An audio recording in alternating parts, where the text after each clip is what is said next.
Assalamualaikum warahmatullahi wabarakatuh.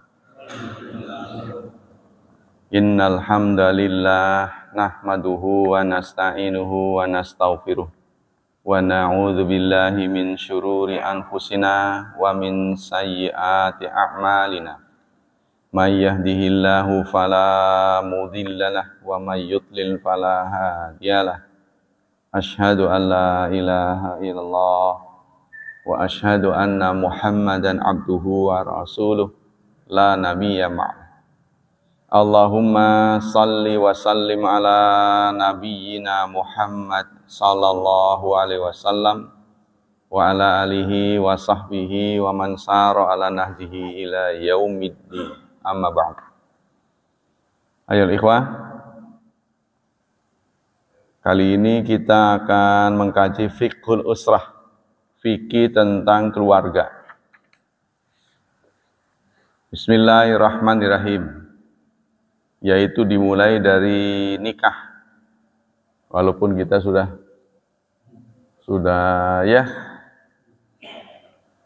asar. Ilmunya baru belajar. Bismillahirrahmanirrahim. An-nikah hassati syari'atul islamiyah 'alan nikah. Syariat Islam menganjurkan pernikahan. Lima fihi minal masalihil katsirah, karena banyak maslahat. Tujuan syariat Islam ada di bumi ini itu ada 5. Pertama, menjaga agama. Yang kedua, menjaga akal sehat. Akal supaya tetap sehat. Yang ketiga, menjaga tubuh agar tetap sehat. Jadi akal sehat, jasmani sehat. Yang keberapa? 4, menjaga supaya kehormatan kita terjaga. Kehormatan diri, ya. Baik dari sisi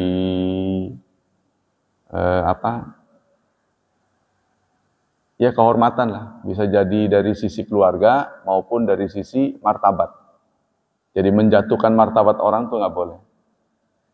Yang kelima, menjaga keuangan, mal, hifdzul. Jadi kalau bahasa Arabnya pertama itu adalah hifdzuddin, memelihara agama. Yang kedua adalah hifdzul aqli, memelihara akal supaya tetap sehat. Karena banyak orang tubuhnya sehat, akalnya nggak sehat. Ya, jadi seperti kita badannya sehat tapi marah-marah terus, padahal urusannya kecil gitu. Nggak perlu marah tapi marah. Itu diam-diam akal kita lagi nggak sehat itu. Ya. Jadi akal sehat, jasmani sehat. Kalau orang bilang itu sih sehat wal afiat. Afiat itu ditujukan untuk akal, jiwa, ya. Tapi kalau badan itu namanya sehat. Yang keempat adalah terjaganya hifdzul arad, menjaga kehormatan. Yang kelima menjaga harta. Nah, yang keempat ini menjaga kehormatan itu dilaksanakan dengan menikah salah satunya. Nah, semua 5 kemaslahatan ini ada dalam nikah. Kumpul jadi satu. Apa buktinya? Pertama, menjaga agama. Berapa banyak orang setelah menikah agamanya terpelihara. Yang tadinya nggak sholat jadi sholat. Karena istrinya kan nasihatin sholat gitu. Tadinya nggak sholat jadi sholat. Atau setidaknya tadinya sholatnya nggak teratur jadi teratur. Yang kedua, terjaga fisiknya. Nah, biasanya kan suka begadang, ya, tidak terawat makannya. Nah, karena dengan berumah tangga, jadwal-jadwalnya lebih tertib, sehat. Yang ketiga, terjaga apa itu? Kesehatannya. Ya tadi sudah kesehatan. Yang keempat, terjaga kehormatannya.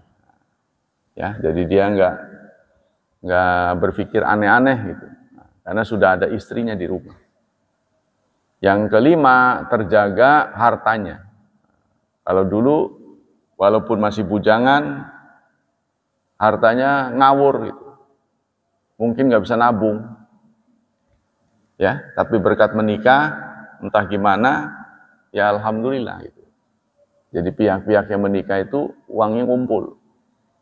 Nah itu, jadi 5 maslahat ini kumpul pada pernikahan. Karena itu sangat dianjurkan. Tapi nikah pertama ya, nikah pertama. Walaupun ini bahasanya nggak ada pertama, nggak ada kedua. Biasanya begini nikah pertama. Untuk nikah kedua dan ketiga itu kayaknya kurang direstui gitu oleh masyarakat. Ya, jadi yang bukan agama yang tidak merestui, masyarakat. Ya contoh kita yang pasangan yang nggak ada mau nikah lagi, anak yang ngelarang. Masyarakat mencibir, udah tua masih nikah. Itu kan? Nah, agama mah enggak, tetap nikah ini buat yang bujangan dan buat yang sudah berusia sekalipun. Sebab pahala ibadah orang yang menikah itu lebih besar daripada yang sendiri, yang jomblo. Jadi sholatnya itu lebih berpahala. Nah, kita lanjutkan. Wala yatahaqqaq masalil kamila minan nikah ila idza kana ala hadyin rasulina. Hadyi Rasulina sallallahu alaihi wasallam. Kemaslahatan yang begitu banyak dari pernikahan ini tidak akan terwujud kecuali kita nikahnya sesuai dengan petunjuk Rasulullah sallallahu alaihi wasallam. Fahariyun bil muslimin wa man arada ay yuqdima ala zawaj ayatafaqqah fi ahkami. Maka seyogyanya muslim manapun yang ingin melaksanakan pernikahan, ya, dia belajar tentang ilmu nikah supaya nggak salah ya. Definisi nikah. Nikah itu dalam bahasa artinya bergabung. Ya. Contohnya tanah kahatil asjar, pohon-pohon itu kawin. Istilahnya bergabung ya. Idzan dhamma ba'dhum ila ba'din, apabila sebagian bergabung dengan sebagian, wa tadakhalat a'dha aghsanuha, dan ranting-rantingnya menjadi satu. Menurut istilah yang disebut nikah itu adalah akad. Nikah ini adalah akad yang paling lama. Kalau transaksi jual beli, ya paling di depan notaris, ya, janjian berapa jam, selesai.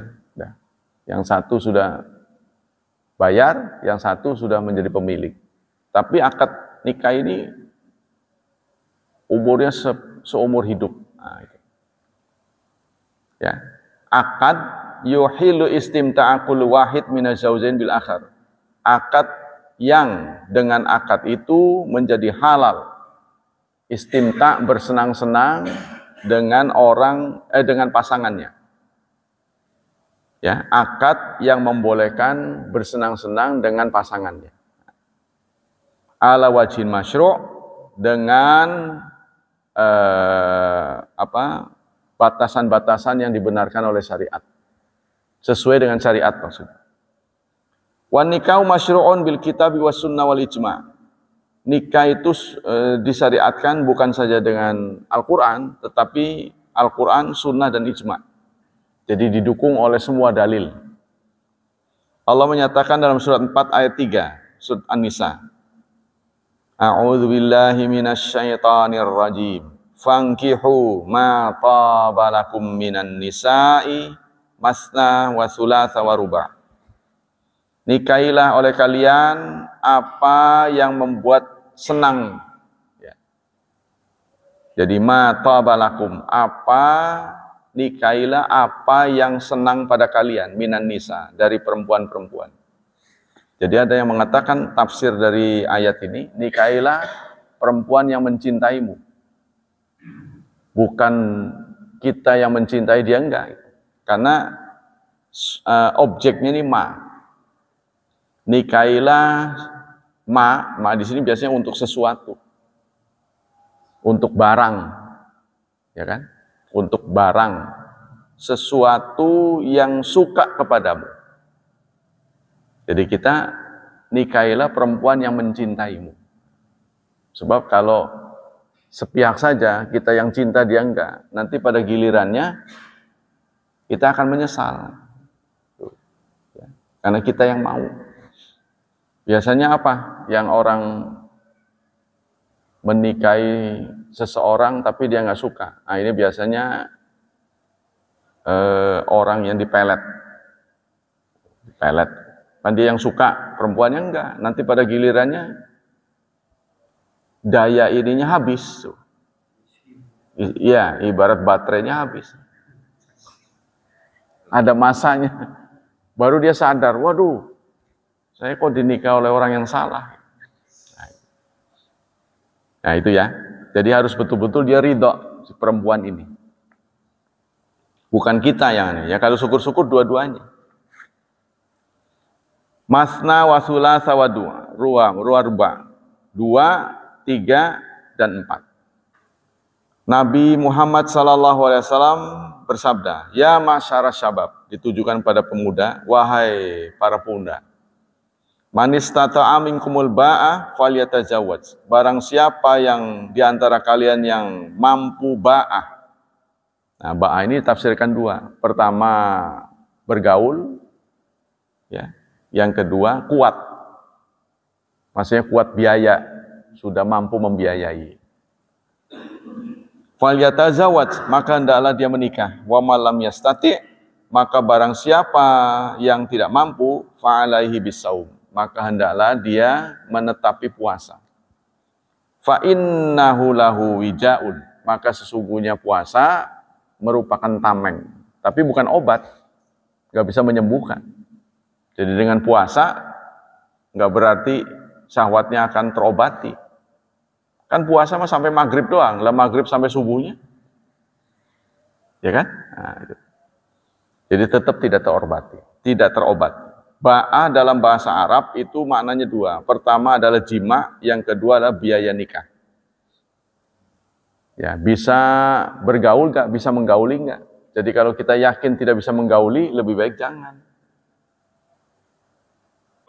Waqad tazawwajan nabiyyu, dan Nabi sendiri menikah. Nabi pernah memprotes beberapa sahabat yang ingin hidup selibat. Artinya tidak akan menikah selamanya, seperti yang dilakukan oleh para rohaniwan agama lain, ya. Mereka punya tempat-tempat tersendiri di dekat rumah ibadahnya, mereka tidak menikah. Tapi aneh di situ juga ada pendetanya, ada apa itu?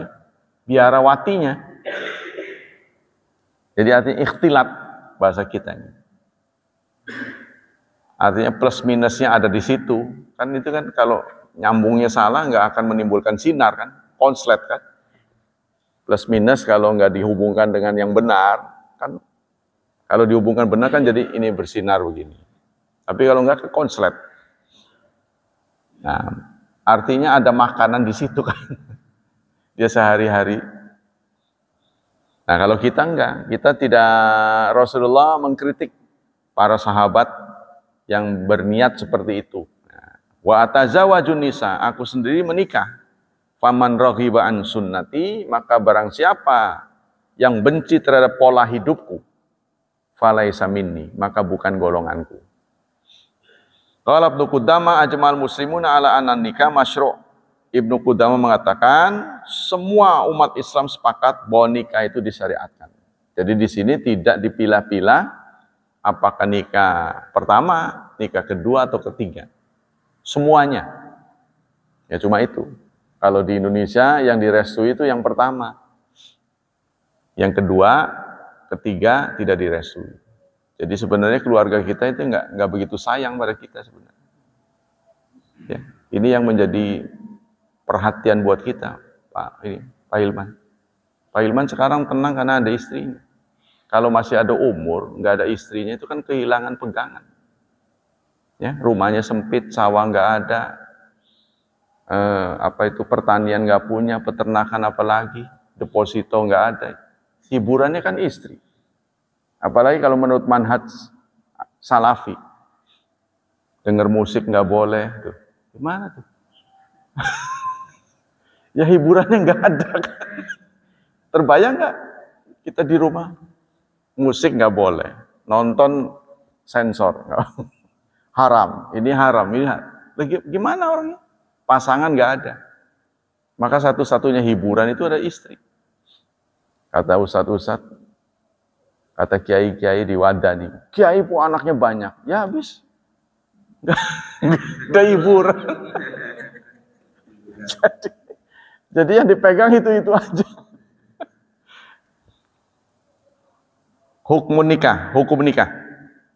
Al-aslu fi nikah ibaha. Prinsip dasar ya, asal pada nikah itu adalah mubah. Waqat yakudu wajiban, tapi bisa menjadi wajib. In kana syakhsu indau syahwat. Jika seseorang yang menikah ini bersyahwat. Apa itu namanya? Birahinya. Ya, birahinya enggak kejagat. Normal itulah. Manusia itu normal. Justru kalau enggak punya birahi ya enggak normal. Wa yakhafu ala nafsil haram, dan dia takut akan berbuat haram. Nah, kalau itu sudah ada dua, dia bersyahwat, ya, libido ya katanya, libidonya tinggi, terus dia takut berbuat haram, maka Islam memberikan solusi nikah. Wa yakunu mustahaban in kana indau syahwat, dan hukumnya menjadi sunnah jika dia punya syahwat, tapi dia yakin tidak akan berbuat haram. Dia punya syahwat, punya libido, cuma dia yakin tidak akan terjerumus ke dalam yang haram. Ya, maka itu hukumnya sunnah. Al-hikmatu min masyru'ati, hikmah disyariatkannya nikah. Lillahil hikmatul baligha fi tasyri'ati wa ahkami. Banyak sekali hikmah yang didapat dalam pensyariatan nikah. Wa qad dzakara ahlul ilmi aujuhan katsirah fil hikmati min tasyri nikah. Minha baqaun nasal basyari. Pertama adalah melanggengkan keturunan. Jadi kalau kita nggak nikah, ya angka populasi menurun drastis. Seperti bangsa-bangsa yang lebih sibuk dengan cari duit, lupa pada keluarga. Contohnya antara lain Jepang. Ya, Jepang, Singapura. Pemerintahnya sampai turun tangan memberikan hadiah pada mereka yang menikah, yang punya anak dikasih hadiah oleh negara. Ya, kalau kita nggak perlu. Ya, udah jalan sendiri kan. Nah, jadi Singapura itu sampai memberikan subsidi, mungkin gratis kali ini. Nah, karena apa? Bangsa Singapura semakin hari semakin habis nantinya. Justru pendatang yang ngisi. Nah, ini kan pernah dikhawatirkan oleh Fir'aun dulu. Pribuminya habis. Karena mereka lebih senang cari duitnya. Cari duit itu kan asik. Nah, bagaimana memenuhi libidonya? Sudah banyak alat. Alat yang rasanya kayak manusia sudah banyak. Ya, dengan teknologi modern itu sudah banyak. Bisa memenuhi syahwatnya tanpa perlu pasangan. Nah, ya kalau ujung-ujungnya liar, orang tapi nggak nikah. Nah, ini tidak mendapat ridho dari Allah Subhanahu Wa Taala. Makanya tetap disalurkan dengan cara yang benar. Wa taktsuru adadal muslimin, dan menjadi populasi kaum muslimin banyak. Nah, untung orang Indonesia dengar. Orang Indonesia dengar. Dulu sebelum ada keluarga berencana, mau lebih parah lagi. Anaknya belasan. Tapi akibat itulah Indonesia menjadi mayoritas muslim. Nah, kita tidak boleh mencela. Akibat itu, ya, kita menjadi muslim terbesar, kan? Paling tidak di Indonesia. Wa annau a'wanu ala ghaddil basar, dan sesungguhnya menikah itu bisa menolong untuk memejamkan pandangan, mengurangi pandangan. Wa i'faful furuj, serta menjaga kehormatan kelamin. Wa himayatun lil mujtama' minal wuqu'i fil fawahish, dan menjaga masyarakat jatuh ke dalam kenistaan. Ya, jadi kalau ada orang yang sudah usia nikah nggak nikah ini patut dicurigai, sebab akan menjadi biang kerok terjadinya kejahatan sosial, terutama dalam urusan hubungan seks. Wa husulu sakan wal unsi minaz zaujain, dan akan menghasilkan ketenangan serta kenyamanan di antara dua pasangan, di antara pasangan. Wa ghairu dzalika minal masalil azimah, dan yang lain-lain. Jadi Rasulullah menyatakan begini, ya fa inna ahsan ya masyara syabab, ya man istama minkumul ba'ah falyatazawwaj fa innahu aghaddu basar wa ahsanu lil farj.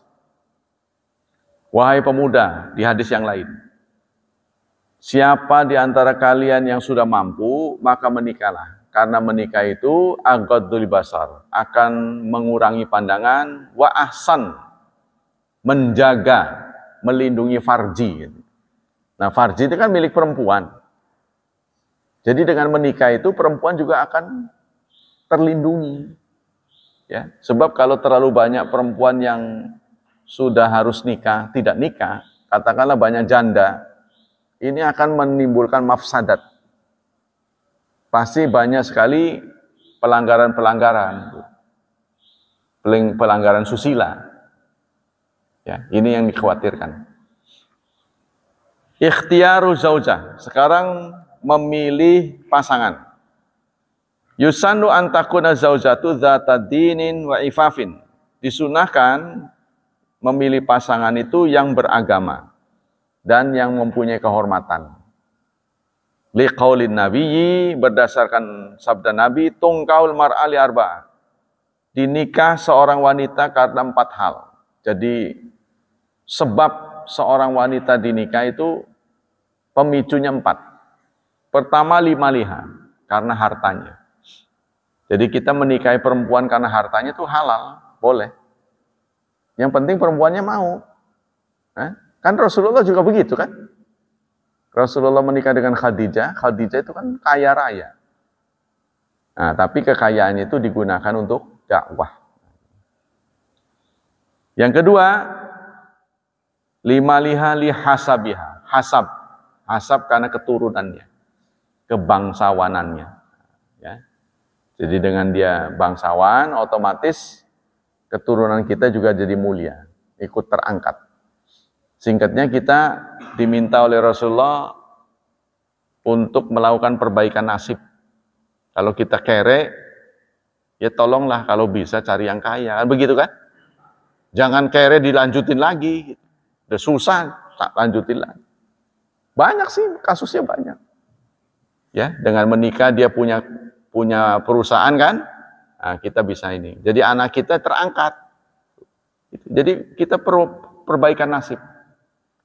Atau karena jamaliha, kecantikannya. Nah, perbaikan keturunan. Kalau kita jelek, cari yang cakep. Mencari pasangan yang cakep itu sah, boleh. Ya, sebab itu akan melanggengkan pernikahan. Setiap dideketin enak, waduh ya nggak jadilah, bagaimana? Ya, paling tidak biasanya setelah pulang kantor ngelayap kemana waktu bujangan. Tapi setelah ada pasangan yang cantik, pengen buru-buru pulang. Nah, itu kan bagus. Ya, jadi ada kerinduan, pulang ke rumah itu ada kerinduan. Ya, jadi laki-laki yang ngelayap itu nggak punya magnet. Di rumahnya ini nggak punya magnet, hambar gitu. Nah, ini yang membuat terjadinya pelanggaran-pelanggaran di luar. Itu karena sudah tidak kangen lagi. Ya. Contohnya kita kemudian punya anak, kangen sama anak. Kan kerjanya semakin giat karena kita tahu anak kita butuh biaya. Perlu nutrisi, perlu pendidikan. Udah kebayang tuh. Ya, banyak orang yang galak, barang punya anak, ya bisa sopan sekali. Kalah sama anaknya. Dia omongin sama istrinya mah nggak mau. Sama anaknya, Pak, jangan. Oh iya. Apa aja diturutin. Istrinya minta belum tentu diturutin karena udah lama-lama rada bosan. Tapi anak yang minta apa juga diturutin kalau dia sayang ya. Umumnya begitu. Yang keempat, lidiniha, karena agamanya. Karena faktor agamanya. Jadi perempuan dinikah karena 4 hal. Pertama kecantikannya, kedua keturunannya. Pertama karena hartanya, keturunannya, kecantikannya, serta karena agamanya. Lalu Rasulullah menyatakan, fadfar, sungguh beruntung. Orang yang bisa menyunting perempuan, mempersunting perempuan, bidzatid din, yang beragama.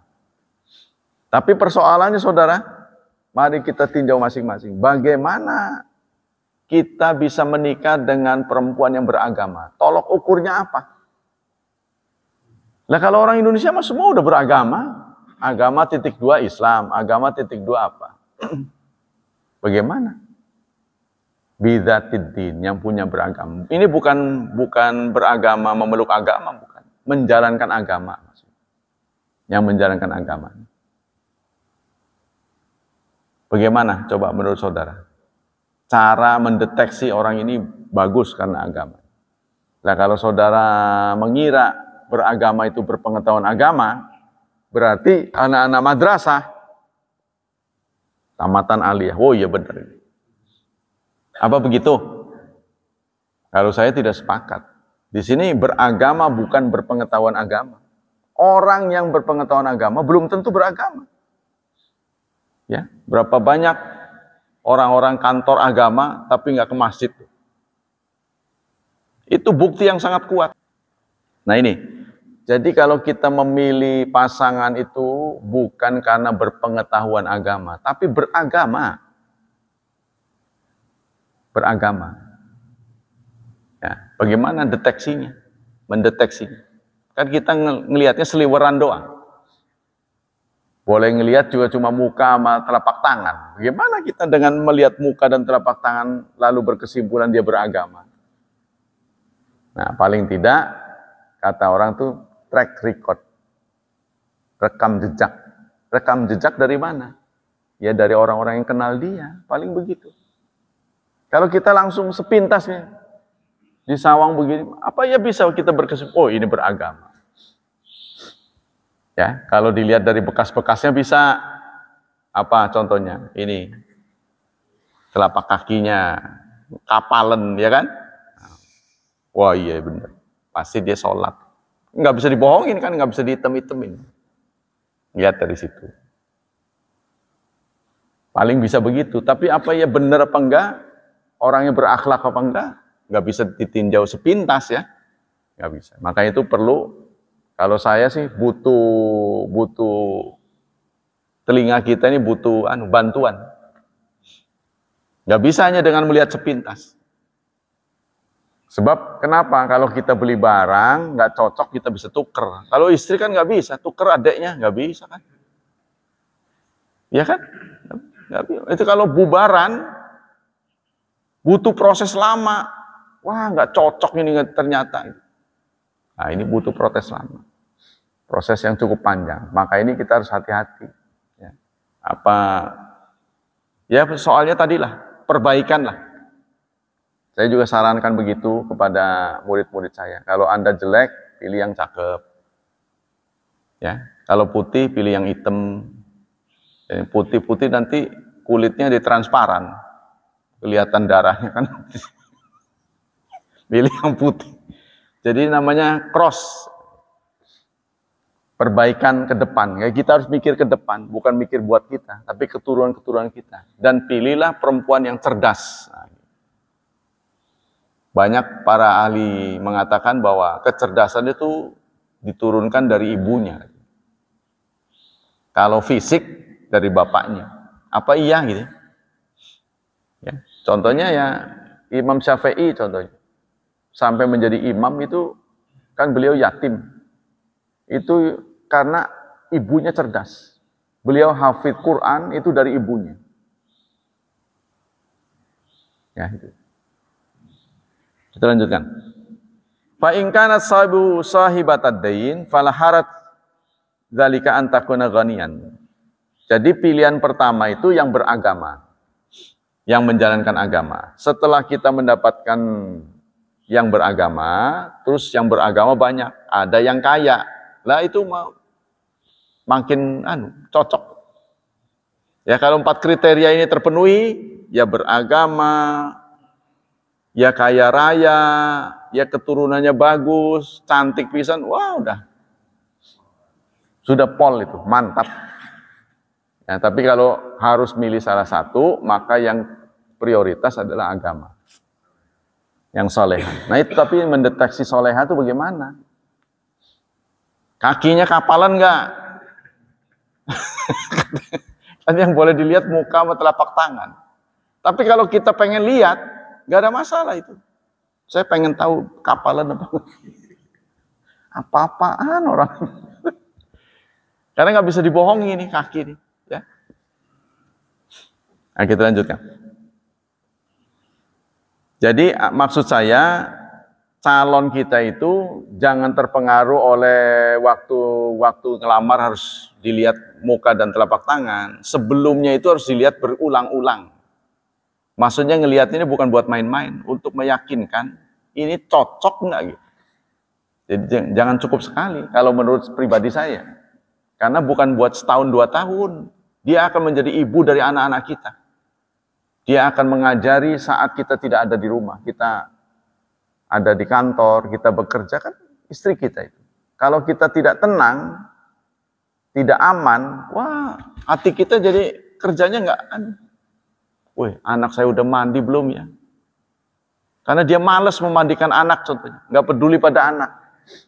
Wa yufaddilu ayyakuna bikran. Diutamakan kalau milih calon itu yang bikran, yang perawan. Kenapa? Belum pengalaman. Jadi asik. Ya, kalau sudah pengalaman, sudah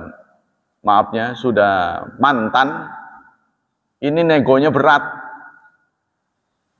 Tuh, kalau baru nggak banyak nego, nerima apa adanya. Nah, tapi kalau sudah mantan, dia sudah pengalaman. Kerjanya di mana? Gajinya berapa? Wah, banyak kriterianya. Sudah punya rumah belum? Jadi akhirnya membuat gak jadilah kalau gitu. Sudah punya rumah belum? Kriterianya banyak. Gajinya berapa? Gitu kan. Tapi kalau yang perawan mah gak banyak ini. Ya itulah makanya kalau cari calon itu dia yang suka kita. Kalau bisa yang ngebet kan biasanya kita. Ya, begitu ngebet lupa semuanya. Nggak ada pertimbangan, main ini aja. Ujung-ujungnya nyesel. Ya, kalau sudah nyesel, ingat biaya hajatannya mahal. Makanya saya bilang, jangan suka pacaran, saya bilang. Pacaran itu menghabiskan biaya hajatan. Membagi kuota, buat apa? Nanti aja kalau udah resmi. Kita gentle itu. Kalau suka ya bilang, udah cocok, datengin kedua orang tuanya. Supaya cepat diputuskan. Ya kalau nggak mau cari yang lain gitu. Tapi kalau ini mau nggak. Ini yang bikin kita deg-degan ini. Menghabiskan waktu, menghabiskan energi kan. Kirim kuota lagi, tanya lagi. Gimana? Udah makan? Udah nanti aja tanya-tanya begitu. Sudah resmi. Nah begitu udah resmi, nggak diperlakukan seperti dulu. Jarang diajak traktiran lagi, ini salah. Ya. Jadi setelah kita beristri, justru kita harus sering traktir dia. Kemana ya mau? Kalau punya mah, ya kan? Berdua-dua, kan dulu senang berdua-dua. Setelah menikah punya anak, nggak pernah diajak lagi. Iya, jadinya, iya. Kan salah satu penyebab marah itu karena kurang hiburan. Ya, kurang refreshing gitu istilahnya. Pemarah itu, marah-marah mulu. Itu kita harus ngerti. Oh ini sumpek, rumahnya sempit, ukurannya kecil, RSSSS-nya ada 6. Rumah sangat sempit, selonjor saja susah, singkatannya. S-nya ada 6. Nah, kita harus paham kalau kita ditakdirkan begitu, bagaimanapun manusia itu bukan hewan. Kalau hewan mah dikurung, kasih pur yang KW1, udah seneng dia. Tapi manusia nggak bisa begitu. Punya perasaan. Ya. Karena hitung-hitungan kalau binatang pelihara burung hanya didengar suara sama dilihat mata. Tapi kalau istri kan bisa semuanya. Ya, burung suruh jaga rumah malah dia yang dimaling. Kalau punya istri kan bisa nyuci, bisa ngepel, bisa jaga rumah, wah macam-macam, bisa jaga anak, itu kan berat tuh. Urusannya berat. Kalau bapak nggak percaya tukeran profesi. Sekali-kali lah di rumah, seminggu istrinya suruh pulang. Rawat sendiri tuh anak. Nah, kita baru tahu betapa beratnya ya, membesarkan anak. Karena itu tampil istri kita marah-marah. Berdasarkan survei, hampir semua ibu-ibu mengaku pemarah. Kenapa saya tahu? Karena dia rata-rata, kalau saya ceritakan ayat-ayat, salah satu ciri orang muttaqin adalah alladzina yang menahan diri, kadzimil ghaidha, menahan marah. Lalu dia akan bertanya, Pak, bagaimana ya caranya menahan marah? Berarti dia marah. Kesel sama anak, gitu kan. Rata-rata begitu, rata-rata ibu rumah tangga itu. Saya sampaikan begini, Bu, kita masih diberi waktu oleh Allah Subhanahu wa taala. Waktu yang sisa ini, marilah kita perbaiki hubungan. Sebab kita ini kan makhluk sosial. Tapi nanti setelah kita dicabut nyawanya, kita menjadi makhluk pribadi. Sendiri-sendiri. Walaqad ji'tumuna furada kama khalaqnakum. Sekarang kamu datang kepada kami sendiri-sendiri. Waktu di dunia kita sosial. Nah, khawatir enggak kalau kita dihadapkan dengan Allah, lalu penilaian kita diambil dari rekam jejak yang ada di orang sekitar kita. Ya maksudnya orang yang terdekat dengan kita kan istri, anak. Jadi kalau kita disidang contohnya oleh Allah, ya, bagaimana orang yang dekat kita ini yang ditanya, bagaimana menurut Anda suamimu ini? Gitu kan? Anaknya juga ditanya, bagaimana ayahmu ini? Nah, kalau mereka memberikan nilai di atas 50, tenanglah kita. Tapi kalau mereka memberikan nilai di bawah 50, wah, dia mah suami yang brengsek, nggak tanggung jawab. Wah, ini berat ini. Sholatnya mah iya kita, tapi rekam itu yang diambil. Nah, sekarang terbalik. Sekarang terbalik. Kan yang saya hadapin ibu-ibu, bagaimana kalau prestasi ibu-ibu itu ditanya kepada suami. Menurut engkau, istrimu ini bagaimana? Kalau harus memberi nilai itu berapa? Nah, kalau nilainya di bawah 50, bagaimana ibu-ibu? Rajin ngaji, rajin apa? Rajin salat. Tapi ternyata penilaian dari pasangan kita buruk. Nah, maka sekarang masih diberi waktu. Yang nggak teguran dulu lah. Nggak usah gengsi-gengsi. Hidup satu rumah, satu atap. Tegurlah suamimu. Sebab ternyata banyak suami istri yang udah nggak teguran lagi. Walaupun hidup satu atap. Yang lebih ngenes lagi itu saya pernah lihat guru saya sendiri. Jadi sampai tamu datang pun dia cuek aja. Kan itu urusan suami. Masya Allah. Saya sangat ngenes. Ya, karena dia melihat urusan ngajar-ngajar agama ini nggak ada duitnya kali. Males. Jadi males urusannya. Jadi dicuekin aja. Kayak nggak ada orang itu, nggak ada tamu. Itu urusan suami. Nah, kalau orang berumah tangga, urusan suami, urusan istri, ini udah petaka. Ya, sebab hidup dalam satu rumah itu harus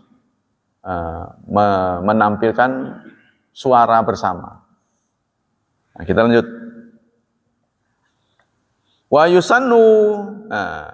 yusannu antakuna waludan, dan disunahkan milih istri itu yang nganakin, yang produktif. Nah, bukan dijajal dulu. Ini kan ada petunjuk-petunjuk. Dicari yang bisa nganakin. Bagaimana caranya? Tanya ke bibi-bibinya. Keluarga dia anaknya berapa? Kamu anaknya berapa? Semuanya berapa? 13? Wah, udah. Rendel ini, Mas. Bibinya? Bibi 7. Anunya 8. Wah, udah. Nah, ini keluarga yang subur. Ya, tapi kalau bibinya nggak punya anak, pamannya sama, wah, kamu cuma berdua, wah, kecil kemungkinan. Termasuk juga kembar. Kalau punya anak kembar, berpotensi kembar nanti. Ada juga sih yang memang kepengen kembar, jadi nggak capek katanya. Sekali nganakin 4 gitu, udah stop. Dia nggak kira berat. Ada yang begitu, saya pengen kembar loh. Sebab itu sekaligus saja sakitnya. Jangan dikira. Ngerawatnya itu ya. Nah, itu ya. Rasulullah bersabda, tazawwajul wadud al walud. Nikailah perempuan yang wadud. Wadud itu yang keibuan. Sayang sama anak. Lihat tuh. Ayam. Memang nggak bisa disamain dengan ayam ya. Tapi lihatlah ayam. Waktu gadis, kalau digusah gitu, lari dia terbirit-birit. Apa itu namanya kalau perempuan, kalau ayam itu apa namanya? Kalau masih belum menelor apa namanya? Ya. Belum menelor ya. Nah, kalau digusah dia lari. Tapi coba kalau begitu nelor, bawa anak-anak. Wow, ditelabung kata Rasul. Kenapa bisa seberani itu? Dia kok bisa tampil seberani itu? Karena sayang pada diri anak itu, membela anak-anak. Sampai bahkan nyawanya terancam pun ketika ular kobra ada, dia selamatkan dirinya. Selamatkan anak-anak. Walaupun nyawanya terancam. Itu pada binatang. Nah, maksudnya kita diminta mencari pasangan yang seperti itu. Sayang pada anak. Kata di sini, nikailah perempuan yang sayang, wadud keibuan, serta walud, nganakin. Kata Said Kutub, berapa banyak rumah tangga gagal berakhir dengan perceraian, itu bukan karena pertengkaran, kan? Karena terlalu sedikit anaknya katanya. Apa iya ini dibenarkan? Penelitian beliau ini. Jadi bubarnya rumah tangga itu kebanyakan terlalu sedikit anaknya. Kalau kiai saya menilai anak itu 4 katanya. Jadi barang siapa yang pasangan punya anak 4, maka kalau ada pertengkaran yang salah suaminya. Jeleknya begitu tuh. Ya guru saya itu.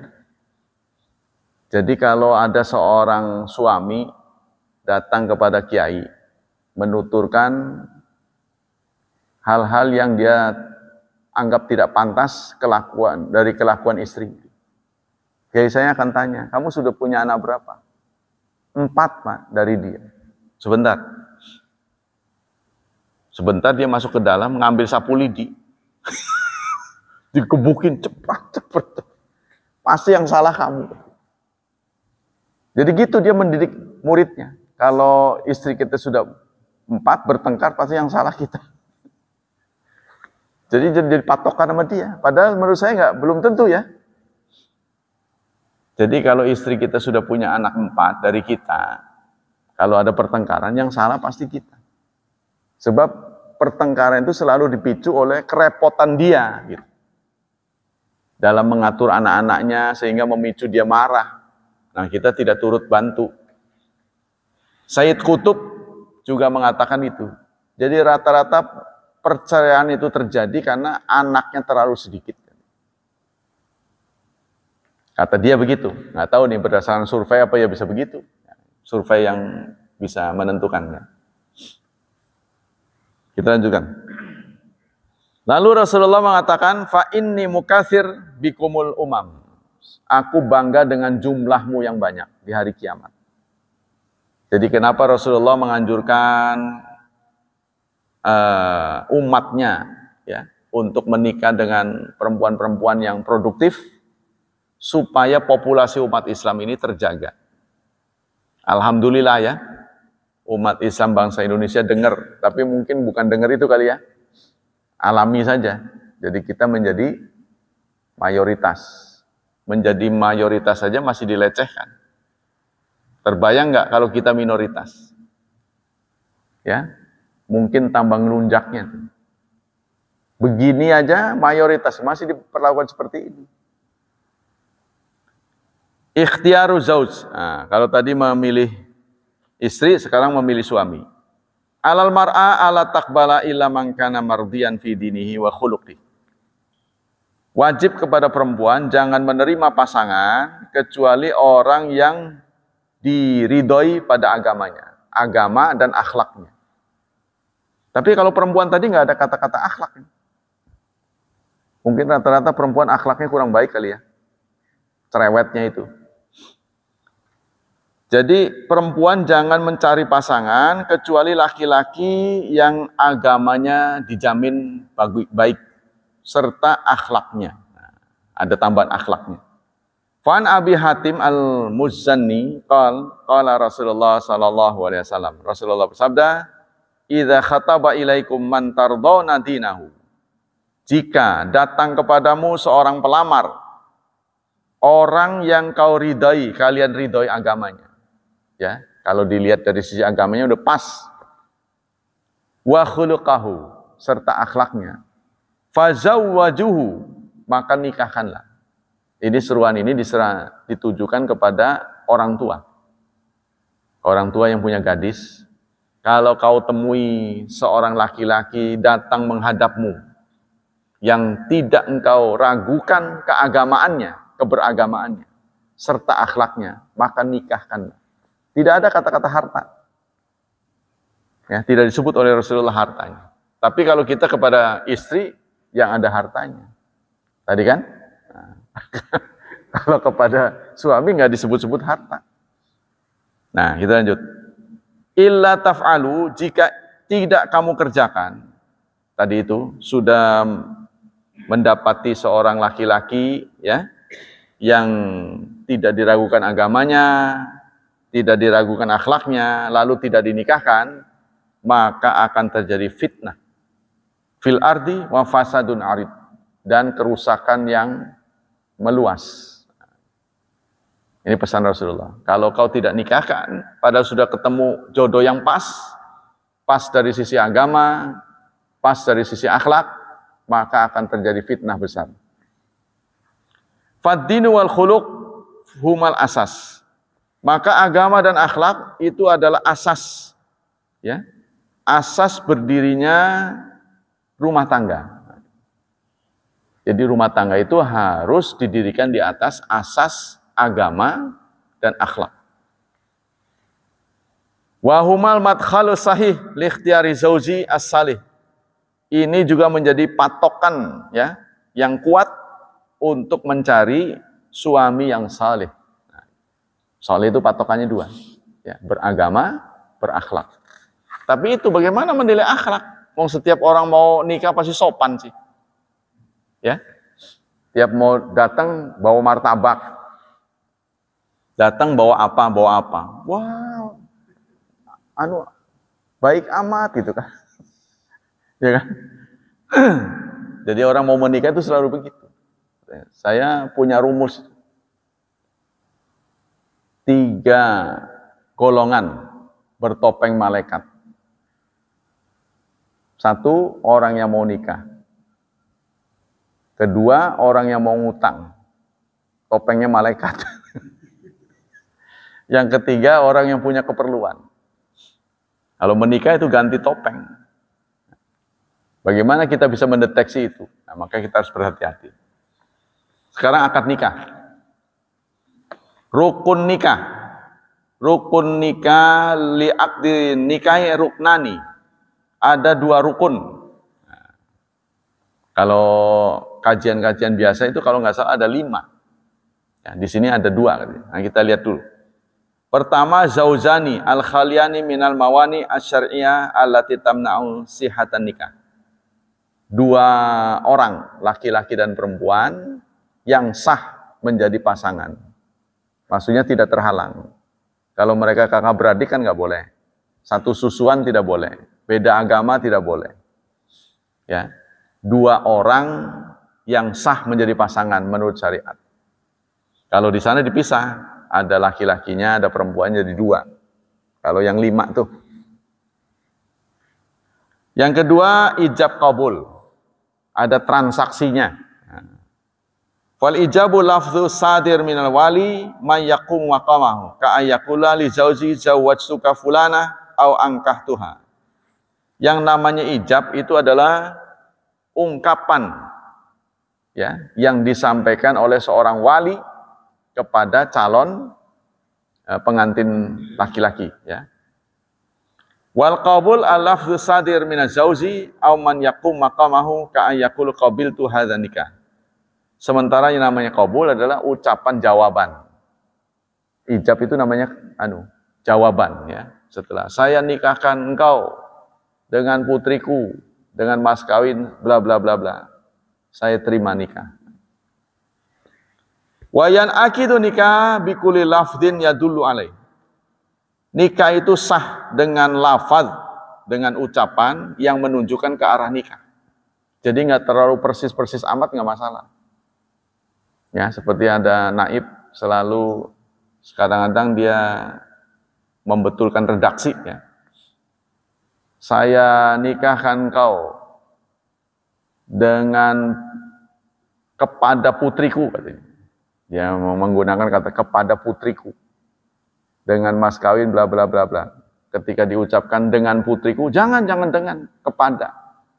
Seperti itu sama, nggak usah terlalu detail gitu. Artinya pernikahan. Jadi kan perbedaan struktur bahasa.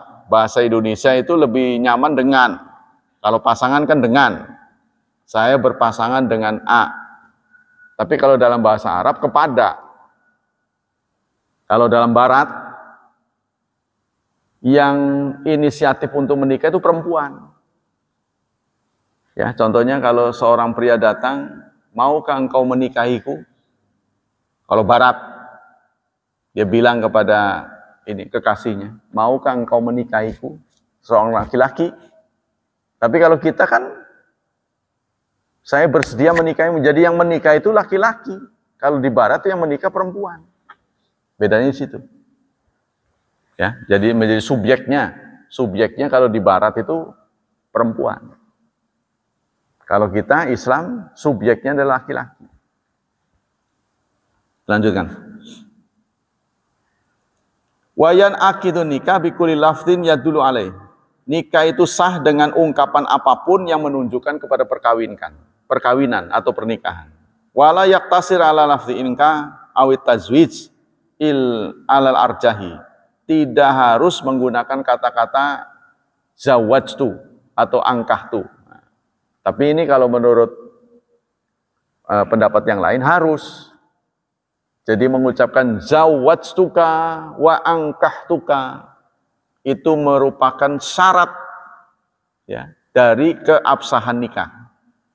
Jadi nggak ngerti itu harus diucapkan. Sama dengan ini suratul Fatihah gitulah. Jadi itu ritual harus diucapkan. Zawajtuka wa 2 saja. Zawajtuka wa angkahtuka. Itu harus diucapkan oleh seorang wali. Ya, kemudian ada terjemahannya. Saya nikahkan kau, saya kawinkan kau, itu terjemahan. Jadi menurut pandangan ini, seandainya seseorang mengatakan saya nikahkan kau, saya pasangkan kau, tidak mengucapkan Arabnya, menurut pendapat ini tidak sah. Sama dengan Fatihah diganti dengan nama Allah yang Maha Pengasih Maha Penyayang, segala puji bagi Allah, Tuhan semesta alam. Sama dengan begitu. Tidak disebut Bismillahirrahmanirrahim, Alhamdulillahirabbil alamin. Karena ini dianggap sebagai ritual. Jadi harus ada kata-kata angkahtuka wa zawwajtuka. Nah, inilah terjadi perbedaan pendapat. Supaya kita tidak ragu, ya sebaiknya dibawa saja. Kalau menurut di sini nggak perlu, ya boleh menggunakan bahasa Indonesia, bahasa setempat. Li'annau la ta'buda fi al-fadhi, karena lafadz nikah, ankahtuka wa zawwajtuka itu bukan ta'budi. Artinya bukan kata-kata yang harus diucapkan dan menjadi syarat. Kalau menurut pendapat lain itu ta'budi.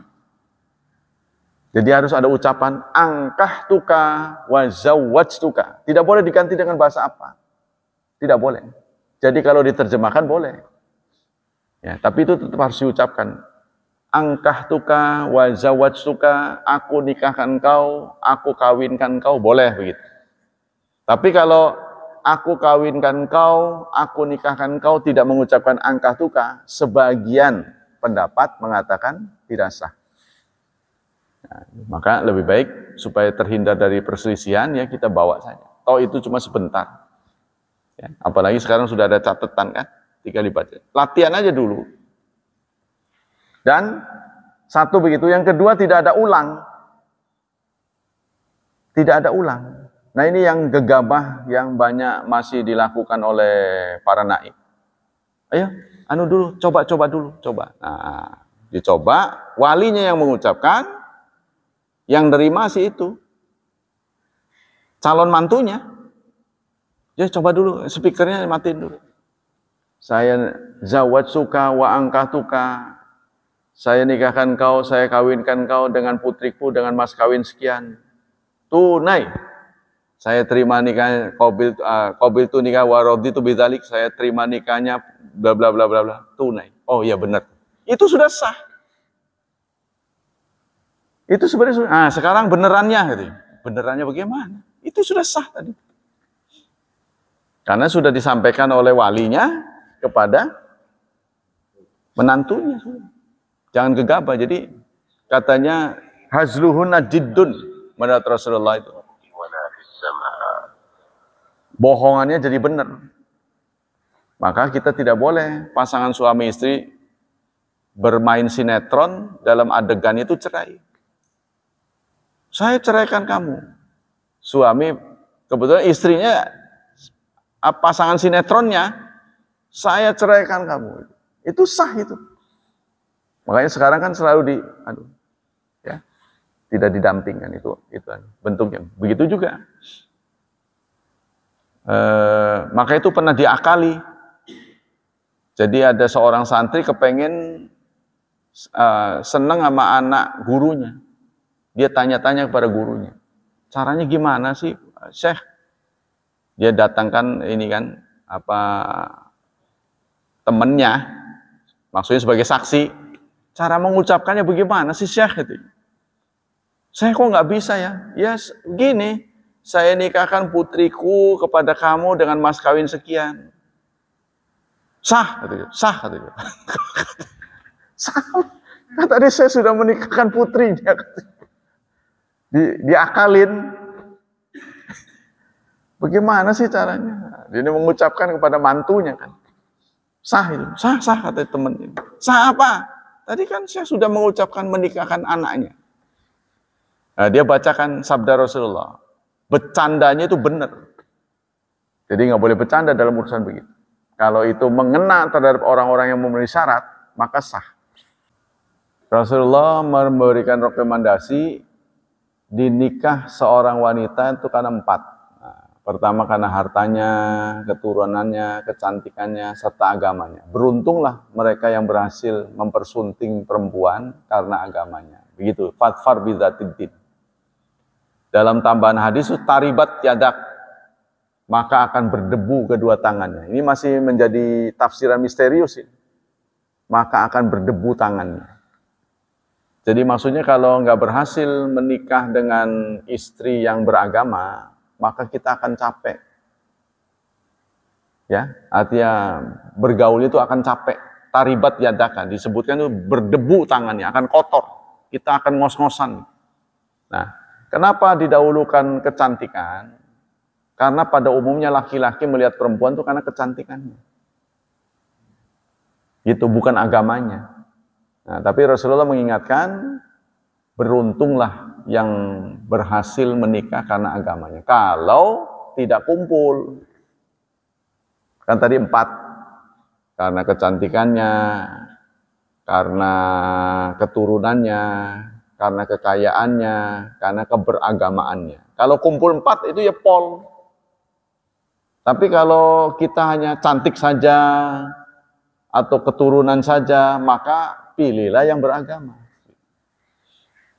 Itu maksudnya. Jadi berapa poin yang kumpul, semakin banyak, semakin afdal. Terus yang kedua, kenapa tidak, apa tadi? Ya, tidak disebut kesetiaan. Karena kesetiaan itu tidak bisa diketahui kecuali pengalaman, perjalanan. Yang Rasulullah rekomendasikan, tazawadul wadud al walud. Nikahilah perempuan-perempuan yang sayang anak serta produktif. Wadud itu dia keibuan. Jadi kalau terjadi sesuatu, anak tidak terlantar. Bertengkar nih, ya, bertengkar hebat. Kadang-kadang kan seorang istri menganggap ini anak dia, udah anak bapakmu tuh. Nah, itu berarti tidak sayang anak. Dia tetap mengambil anaknya. Los, kamu sana kemana? Nah, itu yang dipilih yang begitu. Kalau pahitnya gitu. Sehingga anak-anaknya akan tumbuh menjadi generasi yang baik. Sebab menurut penelitian, berapa banyak orang menjadi penjahat karena kurang kasih sayang. Kurang kasih sayang. Jadi kenapa orang nakal, kenapa orang beringas itu? Kebanyakan itu kurang kasih sayang. Ya, itu begitu juga laki-laki ketika tua dia menjadi pemarah, tidak sopan, suka ribut sendiri. Pokoknya perangainya berubah. Itu karena ada pihak-pihak keluarga yang kurang perhatian. Kurang kasih sayang itu. Mbok ya ditanya, Pak, apa kabar? Sudah nggak disokong ya? Nggak didukung kan? Jadi harus kasih sayang lebih, ditransfer Pak mau makan apa. Jadi ada kasih sayang itulah membuat dia reda. Nggak beringasan. Tapi ketika mau nikah lagi nggak bisa, saya mau ngobrol sama siapa? Semuanya keluar dari rumah, mikirin diri sendiri. Bapaknya masih hidup, masih bertenaga, strong. Bayangin gitu. Ya, terbayangkan itu sangat sedih sekali. Sawah nggak punya, ladang nggak punya, deposito apalagi. Ya kan sengsara, ngegoes juga enggak. Ya kan? Dia akan menghabiskan hidupnya sendiri, mau itu dikesianin gitu. Lain dengan ibu, lain dengan perempuan. Kalau suaminya meninggal, bisa aja dia tuh. Nanya beras lah, nanya cara masak lah, ibu mah bisa aja, perempuan. Gaul dengan keluarga tuh bisa aja. Bisa adaptasi. Kalau kita nggak bisa. Neng, gimana berasnya, kualitasnya bang? Wah itu kok bapak kau tanya begitu kayak cewek aja. Begitu kita Pak. Nggak bisa diterima oleh masyarakat. Ini anggapan masyarakat yang kurang baik. Ya, itu yang terjadi pada kita. Nah itu Pak, jawabannya. Baiklah, demikian kajian pagi ini. Semoga menginspirasi. Semoga Allah Subhanahu wa taala melipat gandakan pahala kita. Semoga Allah Subhanahu wa taala melindungi dan menyelamatkan kita dari wabah dan fitnah. Semoga Allah Subhanahu wa taala berkenan memberi karunia masa depan yang cerah kepada generasi setelah kita, ya. Anak cucu kita, putra-putri kita, dan membentuk mereka menjadi generasi yang salihin dan salihat. Subhanakallah wa bihamdik, asyhadu an la ilaha illa anta, astaghfiruka wa atubu ilaik. Wassalamualaikum warahmatullahi wabarakatuh.